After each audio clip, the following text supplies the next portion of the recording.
పేర్లు రావట్లేదు అంబేద్కర్ వాళ్ళ అమ్మాయి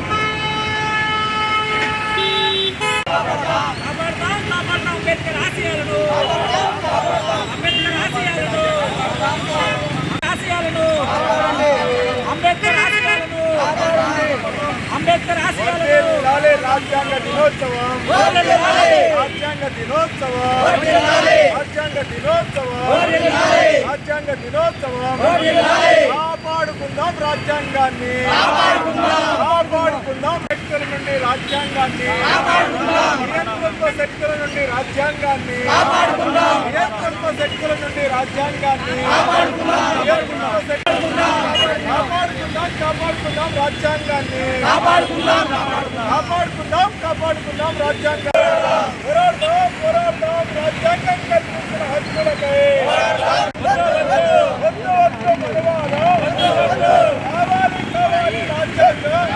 కావాలి రాజ్యాంగం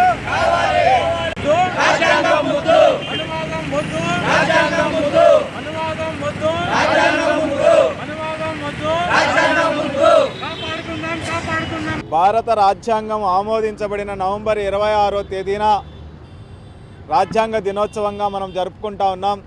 సరిగ్గా 75 సంవత్సరాల కిందట ఇదే రోజు రాజ్యాంగాన్ని ఆమోదించుకోవడం జరిగింది.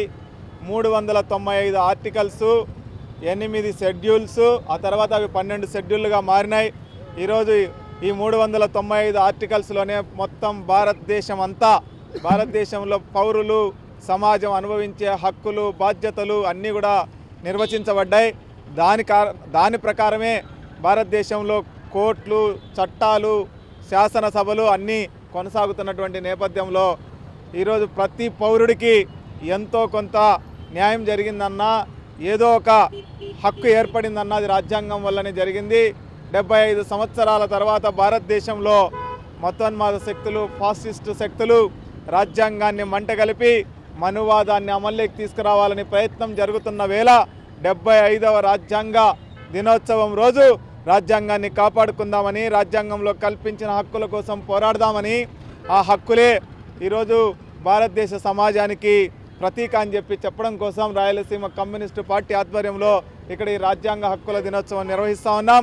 ఈరోజు ఒక ఎస్టీ మహిళ రాష్ట్రపతి అయిందన్నా, ఒక బీసీ టీ అమ్ముకునే వాళ్ళు ప్రధానమంత్రి అయినారన్నా, లేదు సామాన్యులకి ఓటు హక్కు కలిగిందన్నా, లేదు సామాన్యమైనటువంటి పేదలు దళితులు అట్టడుగు వర్గాల ప్రజలు కూడా శాసనసభలకు లేకపోతే ఇతరత్ర ప్రజాప్రతినిధులుగా ఎన్ని కాబడుతున్నారన్నా దానికి రాజ్యాంగం కల్పించిన హక్కులే కారణం.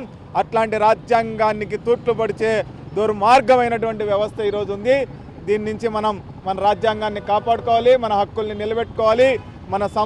మన ఏదైతే అంబేద్కర్ ఆ రోజు మన కోసం రాసి ఇచ్చిపోయినాడో దాన్ని కాపాడుకోకపోతే భవిష్యత్తు తరాలు మనకు క్షమించవని చెప్పదలుచుకుంటున్నాం.